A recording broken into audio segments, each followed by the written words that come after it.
number three is about how can you inspire the change of ingredient? Because, to be honest, and we're saying in all honesty here, in a way that is um, trying to be courageous and blunt at the same time, Hmm. though it may not be successful, so we'll further explain it. To be honest, um, we have to understand why peppermint is so effective, Yes. okay? Because Yes. if it wasn't effective, it wouldn't be doing anything. Right. It would not get somewhere where they need to be, Right. okay? And the effectiveness has what we're going to understand a special property. And the special property is probably what you're going to want to get into when you want to find out exactly how you substitute it. But we're going to talk into the purpose for it showing up in the first place. Okay.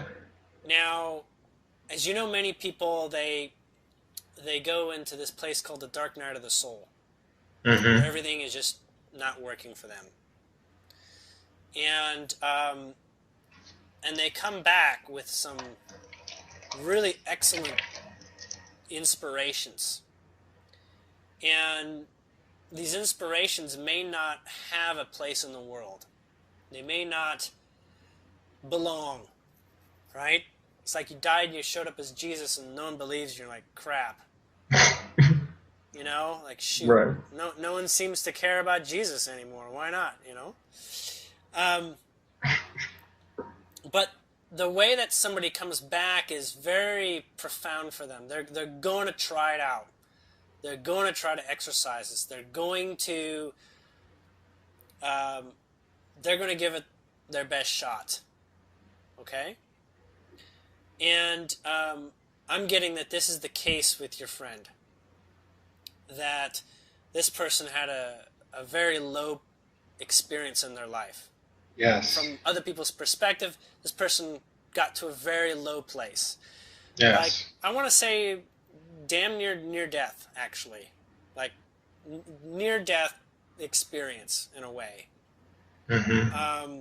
That kind of dark night of the soul. So, when we talk about near death, we're talking about that's really going to affect you, you know? Yes. So, when coming back, they found that they can make souffle. Okay, they came Mm. back with a recipe for souffle, and this recipe they knew everybody already knew about souffle. You know, it's not a brand new concept. There's already souffle out there. There's souffle like this and souffle like that. And it takes kind of sort of like a master culinary expert to even serve souffle in a restaurant. So who's going to go to somebody's sort of like, you know, roadside souffle cafe? Okay? Hmm. So it doesn't hold that unique um, perspective. And Right. this was actually the issue for this person, that it did not have anything original to offer. This is at a Yes. deep level. And that reminded the person that's just what they went through. They went through an experience where they felt that they had nothing to offer. They came back, and now they're reflecting again on the fact that they brought something amazing, and they don't feel like they can offer it. Mm. Okay? Hmm. Now Yeah. they knew that they had to offer it. They knew they had to get this out. They knew they had to share. It's like the fact that they couldn't do it wasn't going to stop them anymore. So they were just going to say, you know what, whatever. I'm just going to do this. I'm just going to do it. I'm going to bring this souffle to the people and be damned if they like it or not. Mm. Okay? So they put out a souffle, and Surprise, surprise, it's a hit. Mm-hmm. Okay? Surprise, surprise, it actually works. Like, this souffle is being gobbled up, and then the next thing happens. The next thing comes up where now they want, well, you got a souffle, what's next? What else you got? If you can make souffle this good, by all means, what's in that genius brain of yours? Okay? Right. So, despite it being originally like, yeah, I'm known for my souffle, it's like, I don't want to be a one-hit wonder. Right. Okay? So, this individual explores, well, what else have I got? But you know what? They were not saying, I got to go back into that hole of nearly death and come up with a recipe from near death, which has no limits, mind you. That's why the recipe is so good. Have no limits down there. Mm-hmm. They're not willing to do that again. They're like, no, I don't need to go Dark Night of the Soul to come back with my next recipe. Mm-hmm. Except they really wanted to deliver something as good. Right. So what did they do? They divided unconsciously the Dark Night of the Soul into every couple days. And did it piece by piece. Little by little, they had Dark Nights of the Soul through this experience where they said, I am escaping a part of life. I am leaving behind a part of life. And that is how I die. That is dying for me. Is I am disconnecting from the world as if I went and became a mental space case in an institution. And that's where you got a real problem. Yes. Okay? Because they are doing, we'll call an accumulated Dark Night of the Soul, and you feel like that's getting into the recipe. Mm-hmm. Okay? Yes. But what does that do when somebody eats that kind of new recipe? It means that they're getting a piece of that person's experience. Yes. That they're going to have their own mini Dark Night of the Soul vicariously. Right. Okay? So, this is something you don't see benefit in. That's the end of it. You don't see the benefit in that process directly. Because you know that is not necessary. Why is it not necessary?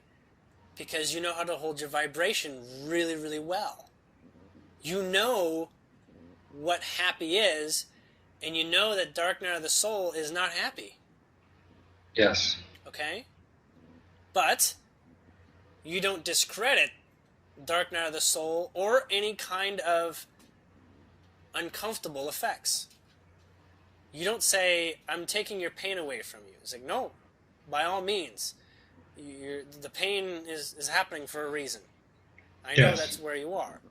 Yes. So, can you allow someone their pain? Yes. But you want this new recipe, or you want a recipe that does not include the Dark Night of the Soul, but the benefits of having full creative expression from inspiration. Does that make sense? Yes, it Okay. makes sense. So, this is where we're at. How do you introduce full creativity without lacing it with negativity or limitedness, extreme limitedness? How do you introduce that? And that's where number 4 comes in, subject number 4. You're doing good keeping up. Okay. I was writing them down. Hold on. Are we on 5 or 4? No. You've got, I just want to say up to this point, I'm amazed by the team you've got with you, because I don't think I could follow this if it wasn't without their help. Thank you, brother. They've helped me through density that I would never have signed up for and could never have imagined. So they must be pretty good. This is all new to me, so this is exciting. I knew it would be this good. Well, I'm enjoyed to know that, brother, truly. Okay.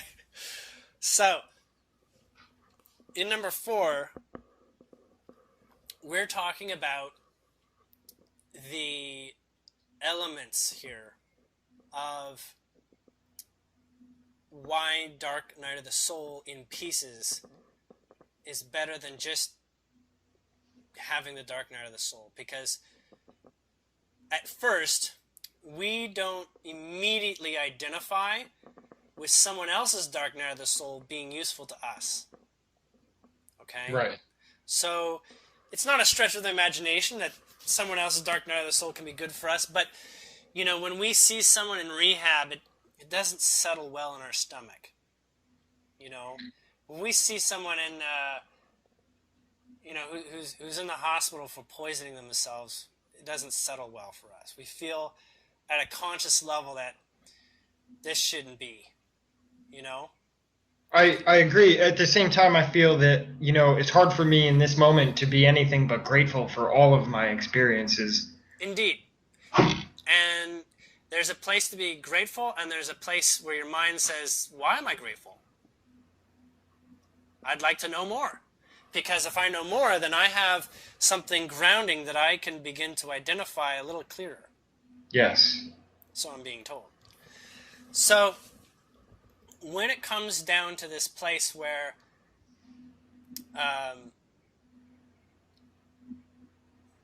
we understand first, and this is reiterating a little bit, going back where we came from, I'm being told this person found great joy in having their souffle well received. Yes. And they found great discomfort in Dark Night of the Soul, so they decided to split that up into many slices.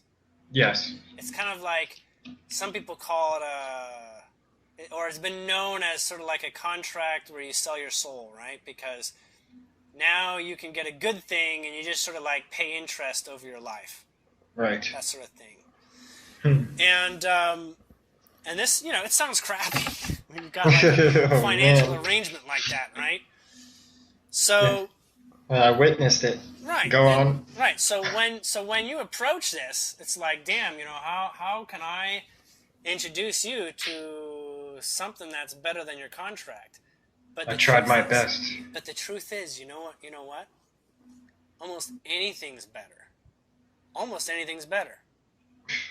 Okay? And you know this. Yeah. But why is the idea that almost anything is better so hard to share? And that's what number 4 is about. Okay? Number 4, the subject that they're sharing is because there are a great deal of insults in human life. We'll call it insults, or they're calling it insults because it's like, damn, I knew that was the wrong thing to do. You know what I mean? Like, you pivot and you're like, man, I really shouldn't have done that. And I am glad, you know, that I'm better for it now. But I can't just stop doing it. I'm stuck here. Okay? It's like, you know, like an addict, in a way. Because the addiction itself perpetuates the game. It perpetuates its own sustenance. Yes. And that is what we'll call a grounding element like addiction. Yes. Now, addiction doesn't work if there isn't a plus side to it. Just like we can't release this new recipe unless the pluses are demonstrating that, you know, I should keep going. Right. Like, the results are in, I need to keep going. Okay? Right. So, the souffle version 2.0, or we're not even going to say souffle, we're going to call it something else. We're going to call it the ice cream treat. The ice cream treat that we came up with that meets and possibly exceeds the original souffle is good because what? It has both sides of a coin. It has both oppositions. And what's so useful about the opposing forces? Well, for people that live that exist in a very dualistic reality, it sort of puts things into perspectives. I'm eating ice cream, and yet it's unhealthy for me. You know? Mm-hmm. I'm eating ice cream, and it's rotting my teeth. Mm. Why would you do that to your kids? And why are kids gobbling this up? It seems like an absolute insane thing to do. Why are we serving our children stuff that's rotting their teeth when we care so much about their teeth? Mm. But you know what? We care about their happiness too, don't we? Yes. Okay. So it's kind of like taking some of the good with the bad. This is hard to see unless you're very close with enjoying that process. And you are not really up for enjoying that process, the good with the bad. Why? Why don't you enjoy the good with the bad? Now, you've been going through a great many life lessons, I'm being told, that says lots of these bad things, I gotta find a way to be okay with it, and you've accomplished that. You're finding a way to be okay with it. Yes. But this is sort of like the mother subject. Okay? This is Yes. like the PhD thesis on the subject, okay? Yes. Why? Honestly, you have feelings that you can't ignore. You do have feelings on the subject. So that's why you're still here. That's why you're still saying, why am I not through this? Okay? Mm-hmm. So, question is, why am I not okay with having some of the bad with the good? Even when I know it's better to have had the bad and the good than nothing at all. Like, ice cream, you know, I'm still going to give my kid ice cream because in the scheme of things, I feel it's actually a good thing overall. Mm-hmm. Right? Sure, my kids are rotting their teeth, but you know what? They're just going to grow out of their baby teeth anyways and whatever, you know. I'll find a way to explain it. In the ice cream situation, we just did. Okay? Mm-hmm. And where we're going here, well, that's actually apparently all there is to number 4. Is fundamentally understanding that it's a good with the bad. And that there is, and this has been a greater life purpose that you've been journeying through. Okay? Mm-hmm. This sort of like, how do you respect the good with the bad? Because on the one hand, it's happening. Okay? You can't ignore that it's happening all around you. You can't ignore that the world has this episodic spasm constantly. Right. Like, oh, this is great. Suffering the next day. Drama. Yeah. Drama. Things like this. Okay? And the good news is you have all the answers within you. Yes. Your guides are bringing it forward.